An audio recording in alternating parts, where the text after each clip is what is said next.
नमस्कार दोस्तों, हर हर महादेव, राधे राधे। तो कैसे हैं आप लोग? आई होप अच्छे होंगे, मस्त होंगे, स्वस्थ होंगे।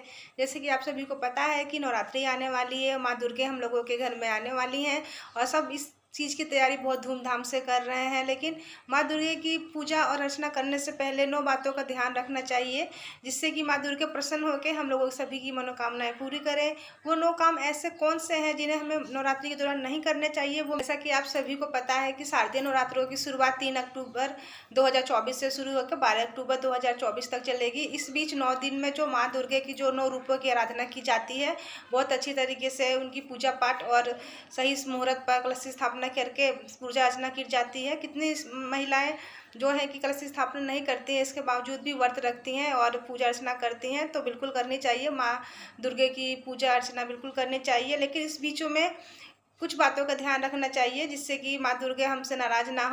तो 9 बातें कौन सी है, चलिए मैं आपको बताती हूँ। इससे पहले आप अगर वीडियो पर नए हैं तो वीडियो को लाइक और चैनल को सब्सक्राइब करे बिना बिल्कुल नहीं जाइएगा। चलिए अभी वीडियो स्टार्ट करते हैं।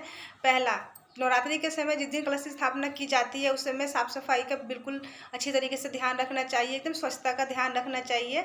जहाँ पे हमको कलश की स्थापना करनी है वहाँ पे हमको अच्छी तरीके से धो के सारा साफ़ कर देना चाहिए और अच्छे से वहाँ पे साफ़ सफाई करने के बाद ही पूजा अर्चना और अपना कलश स्थापना करनी चाहिए। और उसके बाद जो 9 दिन हम पूजा करते हैं उसमें भी विशेष रूप से स्वच्छता का ध्यान रखना चाहिए। अच्छी तरीके से नहा धोवा के वहाँ का जो ज़मीन है जहाँ पे हम यहाँ पे कलश स्थापना करते हैं उसको अच्छी तरीके से साफ़ सुथरा रखना चाहिए। और फ्रेंड, दूसरी बात यह है कि नवरात्रि के 9 दिनों में हमें सात्विक भोजन का मतलब इस्तेमाल करना चाहिए। लहसुन, प्याज इत्यादि जो भी होती है, जो मांसाहारी चीज़ों में आती है, उसका हमको इस्तेमाल नहीं करना चाहिए। मांस, मच्छी, अंडा, इन सब का भोजन का हमको इस्तेमाल नहीं करना है। सात्विक भोजन का इस्तेमाल करना चाहिए, जैसे कि दूध दही जो होता है, दूध दही, मलाई, मक्खन जो होता है, फलों की इत्यादि जूस वगैरह जो होता है उसका सेवन हमें करना चाहिए। सात्विक भोजन करना चाहिए और मांस मछली से एकदम दूर रहना चाहिए। और फ्रेंड, जो तीसरी बात है वो है कि हमें नवरात्रि के दौरान जो 9 दिन है हमको अपने नाखून और अपने बाल वगैरह नहीं कटवाने चाहिए। जो जेंट्स लोग हैं वो अपनी दाढ़ी मूछें वगैरह 9 दिन तक नहीं कटवा सकते हैं।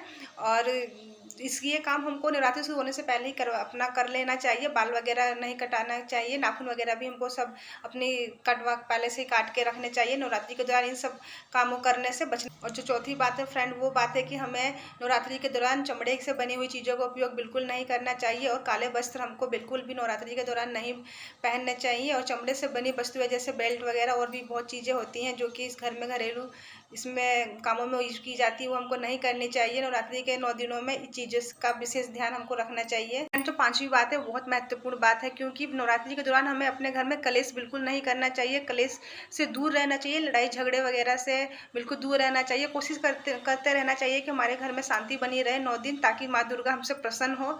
और कलेश से बिल्कुल दूर रहना चाहिए। किसी भी प्रकार की लड़ाई झगड़ा किसी से भी, आस पड़ोसी चाहे घर परिवार में किसी से भी कलेश वगैरह नहीं करना चाहिए। और फ्रेंड, जो छठी बात है वो ये है कि नवरात्रि के 9 दिनों के दौरान अगर हमारे दरवाजे पर किसी भी प्रकार का कोई व्यक्ति कुछ मांगने के लिए आता है और उसको अपनी आवश्यकता के अनुसार, अपने सामर्थ्य के अनुसार जितना हो सके आप उसको दान में दे देना चाहिए। अपने दरवाजे से किसी को भी वापस नवरात्रि के दौरान नहीं लौटाना चाहिए। क्या पता किस रूप में आके माता रानी हमारे दरवाजे पे आई हो, इसीलिए इस बात का विशेष ध्यान रखना चाहिए कि नवरात्रि के दौरान हमारे दरवाजे पर कोई भी अगर आ रहा है किसी भी रूप में तो उसको वापस नहीं भेजना है और हमसे जितना हो सकता है उतना उसको दान दे देना चाहिए। और जो सातवीं बात फ्रेंड ये है कि नवरात्रि के 9 दिनों के बीच में अपने मन में बिल्कुल भी छल कपट, लालच, किसी भी प्रकार का लालच द्वेष किसी के प्रति नहीं रखना चाहिए। मन को एकदम शांत और साफ रखना चाहिए ताकि माता रानी हमसे प्रसन्न हो। और किसी भी प्रकार का कोई भी लालच मन में नहीं रखना चाहिए और शांति मन से, अच्छे भाव से माता रानी की पूजा करनी चाहिए। और साफ सफाई का बिल्कुल अच्छी तरीके से ध्यान रखना चाहिए। मन को एकदम शांत और सात्विक भाव से पूजा अर्चना करनी चाहिए। मन में किसी प्रकार का लालच ना रखें पूजा करने से पहले, इससे माता रानी प्रसन्न होती हैं। और जो आठवीं बात है फ्रेंड वो बहुत ज़रूरी बात है, बहुत महत्वपूर्ण बात है। जो भी माँ और बहनें, जो भी माताएं और बहनें जो भी व्रत रखती हैं तो उनको पूरा अपना ब्रह्मचर्य का पालन करना चाहिए। 9 दिन ब्रह्मचर्य का अच्छी तरीके से पालन करना चाहिए। इन सब चीज़ों से दूर रहना चाहिए और अपने मन में क्षमा, प्यार और दया, उदारता का भाव रखना चाहिए। ब्रह्मचर्य का पूरा अच्छी तरीके से 9 दिन पालन करना चाहिए। और जो 9वीं और जो आखिरी बात है, ये बात यह है कि घर को अकेला बिल्कुल नहीं छोड़ना चाहिए। जो भी माँ बहनें जो व्रत रखती हैं, कलश की स्थापना करती हैं, अखंड अखंड ज्योत जलाती हैं, उनको अगर कहीं बाहर जाना है तो घर में किसी न किसी एक व्यक्ति को रखना ही चाहिए अखंड ज्योत की जो देखभाल करे, और कि घर को खाली छोड़ के नहीं जाना चाहिए। ये धर्मों के हिसाब से ये माना जाता है कि 9 दिन जो नवरात्रि के होते हैं उस समय माँ धरती पे, माँ दुर्गे धरती पर रहती हैं, वो हम लोगों के घर में ही वास करती हैं, इसलिए उनको अकेला छोड़ के घर में ताला लगा के बाहर नहीं जाना चाहिए और घर में ही एक व्यक्ति को रहना चाहिए, रात भर रहना चाहिए। अगर बहुत ज़रूरी काम है तो बाहर जाए, नहीं तो अन्यथा 9 दिन जो हमने ज्योत जलाई हुई है, जो चौकी हमने माता की सजाई है, उनकी अच्छी तरीके से देखभाल करनी चाहिए। अगर ये जानकारी आप लोगों को अच्छी लगी तो वीडियो को ज़्यादा से ज़्यादा शेयर करें, और चैनल पर नए हैं तो चैनल को सब्सक्राइब करें। मिलेंगे नेक्स्ट वीडियो में किसी अच्छे वीडियो के साथ, जब तक के लिए हर हर महादेव, राधे राधे।